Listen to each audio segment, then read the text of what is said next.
Magandang hapon, Luan. Magandang hapon, iNews.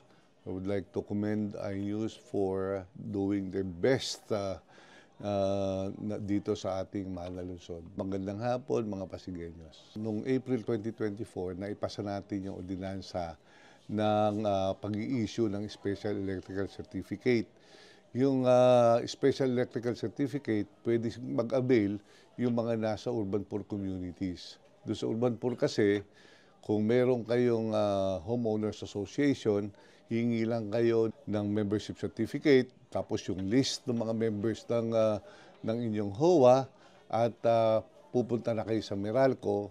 Pag na-issue na kayo ng yellow card, pupunta na kayo sa urban poor natin dito sa city at may issue na kayo ng Special Electrical Certificate. Ang normal kasing requirement sa CFEI ay proof of ownership, building permit, occupancy permit. Lahat ng yan, inalis natin yan. Doon sa ating batas, nilagay natin ng mga whereas clauses, puro karapatang pantao. The right to live, the right to housing. Pag sinabi mong right to housing, na nakapailalim na dyan, yung the right to electricity, the right to water. Ang dami na po natin natulungan, District 1 at District 2, na nakapag-avail na po ng legal na Meralco electrical connection. Ngayon, marami lumalapit sa atin na marami pa ring urban poor communities na walang HOA o neighborhood association. Kaya naman po minarapat natin, tinanong ko kay Mayor Vico, Mayor, pwede bang i-amend natin at isama na natin yung mga wala pang HOA o walang neighborhood association. So pumayag si Mayor, kaya po ginawa na natin ang ordinansa, in-amend po natin yung nauna natin na ipasang ordinansa. At ngayon ay pwede na po mag-apply yung mga non-HOA members o non-neighborhood association members.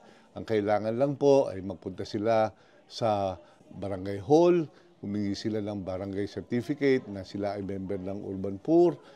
At pwede na po sila magpunta sa Meralco, mag-apply ng kanilang kuryente. Tapos pag na-issue na po sila ng yellow card, pwede na rin po sila magpunta sa puso, sa upaw natin, yung urban poor natin. So yun yung pinakamadaling proseso. Lahat po yan ay pinadali na natin at marami na nakaka-avail ng ating ordinansa. Yun po para sa tulong sa ating mga nasa urban poor communities. No? Basta ang pakay po namin ni Mayor Vico, magkaroon ng maayos na buhay. Pagka mayroong maayos na buhay, maayos na bahay, may tubig, may kuryente, may pagkain sa pagkainan.